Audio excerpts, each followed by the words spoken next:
আসসালামু আলাইকুম। আজকের ভিডিওতে আমরা কিভাবে ঘাস লাগাই এবং কি কি জাতের ঘাস লাগাই সেগুলো দেখব এবং শীতের জন্য বা পানির জন্য কি কি ঘাস লাগানো উচিত সেগুলো দেখব। তো গত মৌসুম আমাদের যে ঘাসগুলো আর কি লাগিয়েছিলাম, মূলত অধিক বৃষ্টির কারণে আমাদের এই মাঠে যে ঘাসের জমিগুলো আছে সেই জমিগুলো আর কি পানিতে তলিয়ে যায়। আবার বাজারে ঘাসের অনেক দাম এবং পর্যাপ্ত পরিমাণে খড়ের জোগাড় না থাকায় আমরা পানির মধ্য থেকেই ঘাসগুলা কেটে নিয়ে যাই, যা ছিল আমাদের সবচেয়ে বড় ভুল। পানির মধ্যে থেকে ঘাসগুলা কাটার কারণে ঘাসের গুঁড়াগুলো অনেক উঁচু হয়ে যায় এবং অনেক ঘাস মারা যায়, যার জন্য এই জমিগুলোতে আবার আমাদের ঘাস লাগাতে হবে, কারণ এই ঘাসের গোড়া থেকে তেমন একটা ঘাস আর হবে না। তো আমরা সমস্ত জমি সম্পূর্ণভাবে পরিষ্কার করে ফেলতেছি নতুন করে ঘাস লাগানোর জন্য। সুন্দর করে সম্পূর্ণ জমি একবারে পরিষ্কার করে ফেলার পরে আমরা জমিতে চাষ দিয়ে দিই। তো চাষ দেওয়ার সময় আমরা জমিতে পটাশ এবং টিএসপি সার ব্যবহার করি। আর ঘাস লাগানোর আগেই আমরা জমিতে কলাই বুনে দিচ্ছি। কলাইগুলা বোনার কারণ হচ্ছে জমিতে পর্যাপ্ত পরিমাণে জো থাকার কারণে এই ঘাসের সাথেই কলাইগুলো একসাথে হয়ে যাবে এবং গরুকে খাওয়ানো যাবে। মূলত গরুকে খাওয়ানোর জন্য আমরা বুনে দিচ্ছি।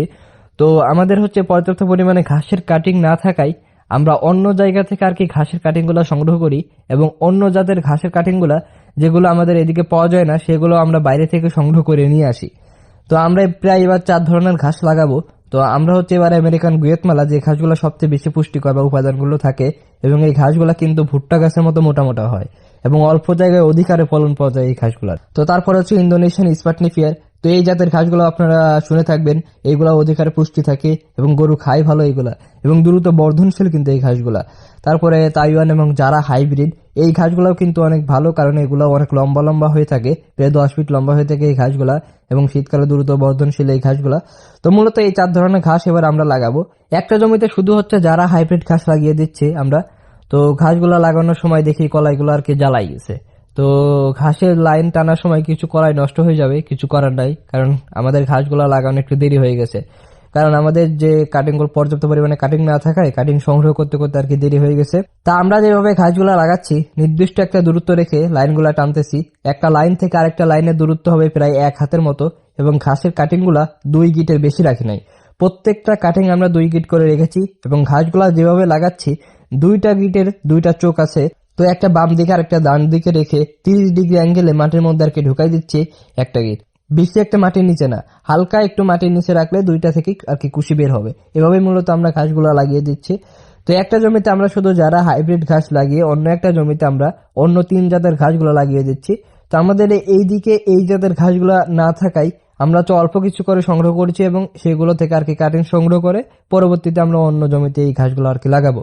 তো আমরা এই জমিতেও সব জাতের ঘাস একই নিয়মে লাগিয়ে দিচ্ছি, শুধু আমেরিকান গুয়েতমালা যে জাতের ঘাসগুলো আছে এগুলো একটু বেশি ঝোপালো হয় এবং জায়গা বেশি লাগে, তো এগুলো এর জন্য আমরা একটু ফাঁকা ফাঁকা করে লাগিয়ে দিচ্ছি। তাছাড়া সব ঘাস একই পদ্ধতিতে লাগিয়েছি আমরা।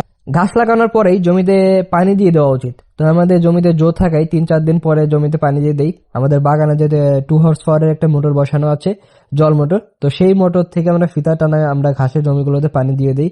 তো মোটর দিয়ে পানি দিলে একটু দেরি হয়, কারণ মন্টু মেশিনের মতো মোটরে এতটা পানি আর কি ওঠে না, তাও আবার এত দূরে। তো এই ঘাসের জমিতে পানি দেওয়ার পরে আমাদের বাগানের মধ্যেও যে ঘাসগুলো আছে সেখানেও অনেক ঘাস মারা গেছে।